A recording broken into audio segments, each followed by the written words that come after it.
Go! Ready? And begin. Alright, the book is Hamlet and it's Act 1. Scene 1. So Act 1, Scene 1.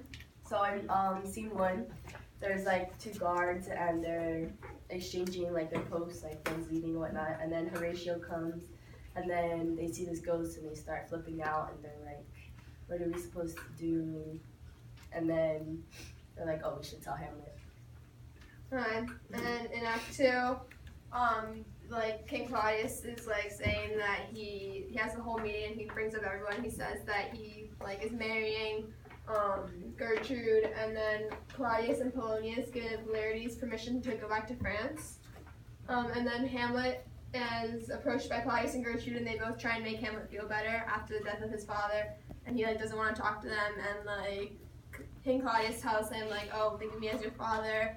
And Hamlet got mad and said he like wishes he were dead. And then Horatio comes into a room where Hamlet is with Marcellus and Bernardo, and he says that they saw his father's ghost, and then Hamlet agrees to keep watch with them all night so he can see the ghost and talk to him.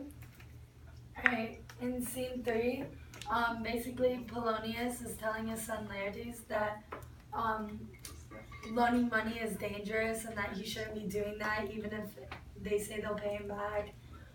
It's impolite to borrow money because it means you're living outside of your means, and he doesn't want him to think like that.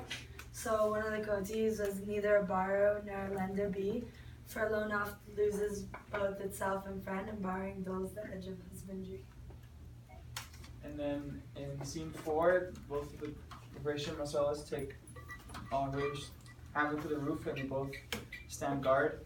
And after the party begins, King Claudius's party begins, the ghost appears, and they all start freaking out. They all get scared, and the ghost starts to gesture towards Hamlet to come towards it, but the guards try to not let him go to the ghost.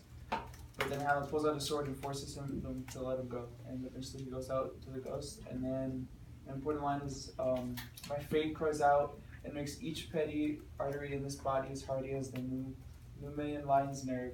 Still am I called unhand me gentleman. It's just like him trying to go see the ghost. Okay. This is Jordan's part. Jordan's not here. Hamlet follows the ghost of his father to hear what he has to say, and then the ghost tells Hamlet that Claudius seduced the queen, and then went to where the king was napping and poured a deadly poison into the king's ear. The ghost states that this poison robs him of his life and stops him from the opportunity to free himself of his sins.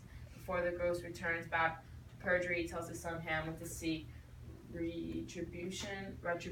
Hamlet later has Horatio and Marcellus swear by his sword that they will never again speak of the ghost. And the quote, a memorable quote or whatever, would be, murder most foul, as in the best it is, but this most foul, strange and unnatural.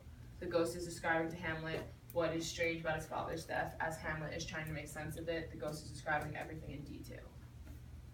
And that's like one of the images that's behind there. Yeah, like don't have a projector. And then this is like the best basically imagery we find for it's like a cartoon of the ghost, and I'm like, whoa, ghost looks like king. Yeah. So let's discuss, shall we? How do you think Hamlet feels about these events? And you guys all better participate, so I'm asking. How do you think Hamlet feels about these events? Confused, lost. Anybody else? No? Scared. I like it. They do. I like the facial expression. And then, what kind of man do you think Polonius is? Bad man. Why? Because of what he did. What he did.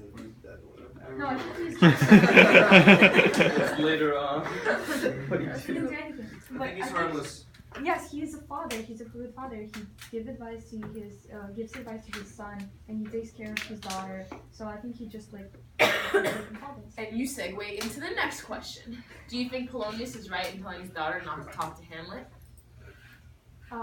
Yes, I would say, because as we know what will happen in the future, Hamlet goes a little bit crazy about his father. So it would be better to stay away from Hamlet, but she doesn't really. But Polonius is the one who actually forced her to speak again. So he's a little bit controversial. So yeah.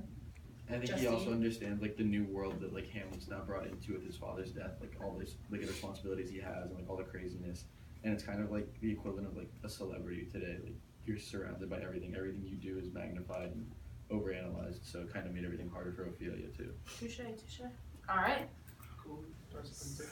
Act 1. Yeah.